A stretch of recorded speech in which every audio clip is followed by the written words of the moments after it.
All right. Hey, everybody. Welcome to another deep dive. Yeah, deep dive time. This time we're diving into a speech by President Donald Trump. President Trump, that's right. You guys wanted to know what he was talking about in the New York Stock Exchange? Right.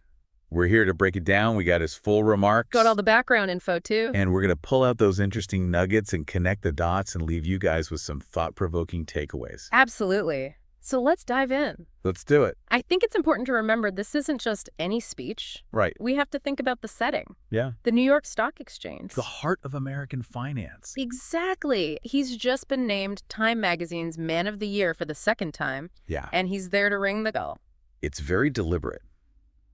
A powerful visual, for sure. Yeah, very. You can practically hear the echoes of those Make America Great Again Rallies in this speech. That's right. He kicks things off right away by talking about what a tremendous honor it is to be named Man of the Year. For the second time. Yes. And he even throws in this little quip about how he only really liked 25% of his time covers. Interesting. So it's like he's acknowledging the controversies, but brushing them off at the same time. Yeah, kind of like, look, I know some of you don't like me, but even Time Magazine can't deny my impact. Totally. A very Trumpian move, wouldn't you say? Very Trumpian. Yeah. Yeah. For sure. And then he dives right into the economy, which, let's be honest, Yeah. kind of is bread and butter. Absolutely. He boasts about the stock market being up. Up. Claiming it picked up $3 trillion since his election day. Wow. And even hints at this tremendous run that's just around the corner. Yeah. Classic Trump, big claims, bold predictions. Lots of hype. Lots of hype, for sure. But this is where we have to put on our critical thinking caps. Right. While the stock market can go up, that doesn't always translate to everyday people feeling like their lives are better. Okay. You have to look at other things, too. Like, Yeah. Are wages keeping up with the cost of living? Are people finding good jobs? Yeah. What's happening with inflation? Yeah. It's to get the full picture you need to go beyond the stock ticker. That makes sense. Yeah. I mean, the stock market can be kind of like this exclusive club that doesn't necessarily reflect the reality on Main Street. Exactly. And that's where some context from your research would be helpful. Oh, okay. For example, while the stock market did see gains during Trump's presidency, economic growth wasn't as dramatic as he often suggests. Okay. Additionally, the unemployment rate, while low, was already on a downward trend before he took office. Oh, I see. Yeah, so it's a bit more nuanced than just pointing at the stock market. Yeah, painting a slightly less rosy picture than he might have wanted to portray. Exactly. Then he pivots to talking about global issues. Okay. He claims that when he left office, the world was basically problem-free. Oh. But now, What's going on now? we've got the war in Ukraine, tensions with Israel, Right. the fallout from the Afghanistan withdrawal, and inflation that's hitting everyone's wallets. Ah, yes. The good old days when everything was perfect. Right. Interesting rhetorical strategy, isn't it? It is. To suggest that all these problems magically appeared after he left the stage. Right. But, if we dig a little deeper, Yeah. we can see that many of these issues were already brewing during his time in office. Oh, okay. The seeds were planted, Okay. even if they hadn't fully sprouted yet. It's like blaming the next person for the mess you left under the rug. Trying to rewrite history a bit. Yeah. Precisely, it's a way of deflecting responsibility and reinforcing his narrative that he was this strong, decisive leader who kept the world in check. Okay, so he's boasted about the economy. He's pointed the finger at current world problems. What's next on the agenda? What is next? Well, he then shifts gears to talk about policy, specifically his plan to incentivize investment. Okay. He announces this expedited approval process for projects over $1 billion. Wow. He even mentions Lee Zeldin, who had a hand in environmental approvals. Ah, so cutting through red tape to get things moving. It sounds like classic deregulation. Yeah. Essentially streamlining the process, making it easier for big businesses to invest. Okay. Now, this could lead to job creation and economic growth. Yeah. And this is where those environmental regulations come in. Okay. It might also mean sacrificing some environmental protections along the way. Oh. It raises questions about balancing economic interests with the long-term health of the planet. Right, because who really reads those environmental impact statements anyway? Just kidding, of course. I'm kidding, of course. Yeah. But I do see how this could be a slippery slope. It could be. Speeding things up might sound good, Right. but are we sacrificing something important in the process? That's the question, isn't it? It is. And it's one that policymakers are constantly grappling with. Yeah. There's always that tension between promoting economic activity and protecting the environment. Right. You got to find that balance. All right, so we got the economy, global issues, and a little policy sprinkled in. What else does he hit on in this speech? Well, there's a lot more to unpack. He spends a good chunk of time talking about bringing manufacturing back to the U.S. Oh, yeah. Remember those promises about reviving the Rust Belt? I did. It's like a greatest hits of his campaign speeches Probably. with a particular focus on car manufacturers. Yeah, I remember those speeches. We're going to build cars like never before. Exactly. That kind of thing. That's right. But how much of that was actually achieved? Oh, I mean, manufacturing is complex. it is complex. It's not as simple as just saying, come back to America. Right, exactly. It's a globalized economy. Yeah. Companies make decisions based on a whole bunch of factors. Okay. Like labor costs, access to markets and supply chains. Yeah. So while there were some efforts to encourage companies to relocate, Okay. it wasn't this mass exodus back to the U.S. Okay. And you have to weigh the potential benefits against the costs. Right.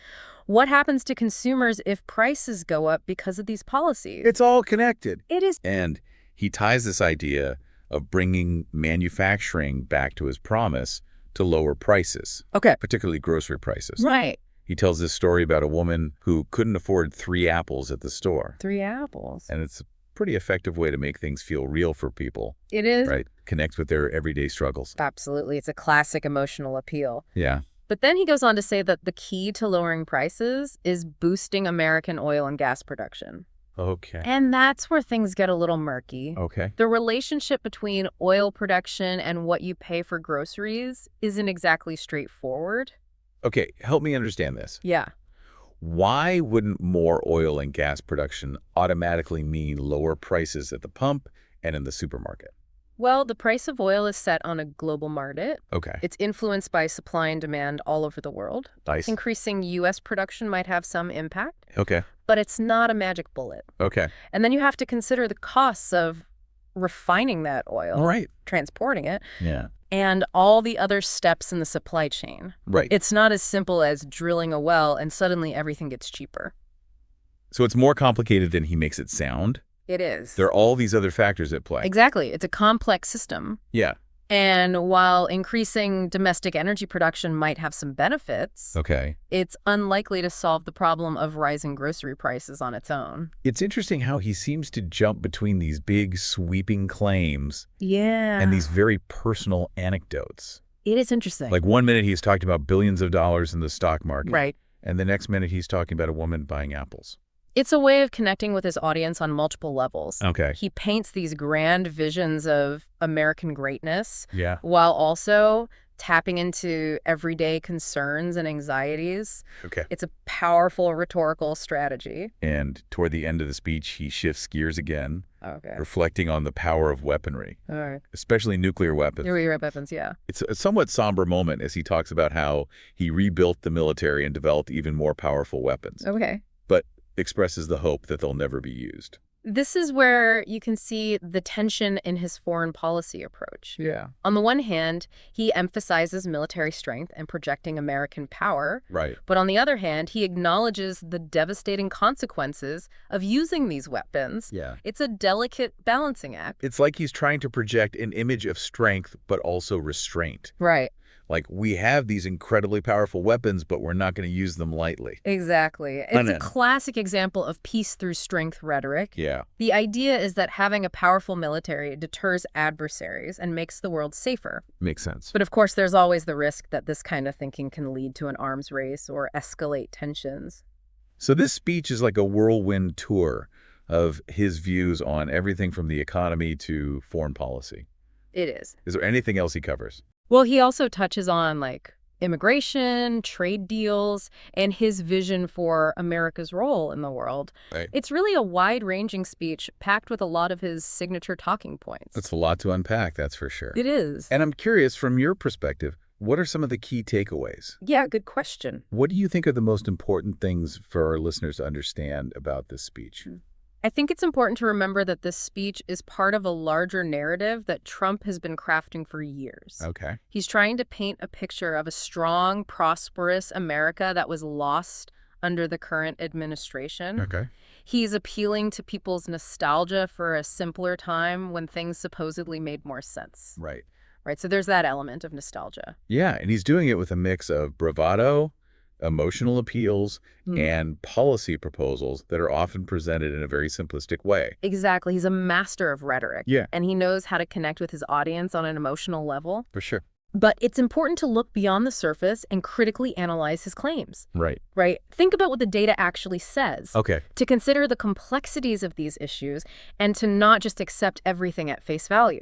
Okay, so really think critically about it. Exactly. And to think about the potential consequences of his policies, both intended and unintended. Right. Because while some people might find his message appealing, it's important to remember that there are always trade-offs. There's no such thing as a simple solution, and it's important to be aware of the potential downsides. So it sounds like you're saying that while this speech might be entertaining, it's important to approach it with a healthy dose of skepticism. Absolutely. Don't just take his word for it. Okay. Do your own research, ask questions, and form your own conclusion. Speaking of doing our own research and asking questions, Yeah. I was thinking about our own podcast, Standing in the Gaps. Our own show. We're always trying to learn and grow. Always To bring our listeners the most insightful and engaging deep dives possible. the best deep dives. The best. Yeah, we're passionate about sharing knowledge, exploring different perspectives, Right. and helping people understand the complexities of the world. Yeah, But we also want to reach a wider audience. that's true. That's right. And that's where we need a little help. A little help. We've actually launched a GoFundMe campaign to help us upgrade our equipment. Oh, wow. Cool. We're talking better webcams, Okay. studio quality microphones, and more powerful editing software. That sounds awesome. All the things that can help us make the show sound even better Yeah. and reach more curious minds like yours. That's the goal. Exactly. Right. And honestly, it's not just about the equipment. Right. It's about investing in the future of the show. That's right. The more we can improve our production quality, Yeah. the more people we can reach and the more impact we can have. We believe in the power of deep dives like this to inform and inspire. For sure. We believe in the importance of critical thinking and open dialogue. Right. Yeah. And we believe that with your support, we can make this show even better. So if you found value in these deep dives, Yeah. if you appreciate the effort we put in to bringing you insightful analysis, Right. if you believe in the power of knowledge and critical thinking, we'd be so grateful if you could check out our GoFundMe campaign. That would be awesome. Every little bit helps us expand our reach and make the show even better. And even if you can't contribute financially, we appreciate you listening, engaging with the content, and sharing it with others. That's what it's all about. Exactly. Building a community of curious minds who are passionate about learning and exploring together. And who are willing to support each other in the pursuit of knowledge and understanding. So with that being said, let's circle back to President Trump's speech at the New York Stock Exchange. Okay, back to Trump. It was certainly a memorable one. It was. Full of bold claims, familiar talking points, and a glimpse into his vision for America. Yeah, his vision. We've explored the economy, global issues, policy proposals, Right. and even touched on the delicate balance of power in the world. It's a lot. It is. We've unpacked his rhetoric, analyzed his claims, and considered the potential consequences of his vision. Right. But more importantly, Yeah. we've invited you, our listener, to think critically, Yes. to do your own research, and to form your own conclusions. Exactly. Because at the end of the day, that's what these deep dives are all about. Yeah. Empowering you to be an informed, engaged citizen who can navigate the complexities of the world with confidence. And if you want to be a part of that journey, if you want to support our mission to bring you even more insightful deep dives, please consider checking out our GoFundMe campaign. It would mean a lot. It would. We appreciate your support more than you know. We do. Thanks for joining us on this deep dive. Until next time, keep exploring, keep questioning. And keep diving deep.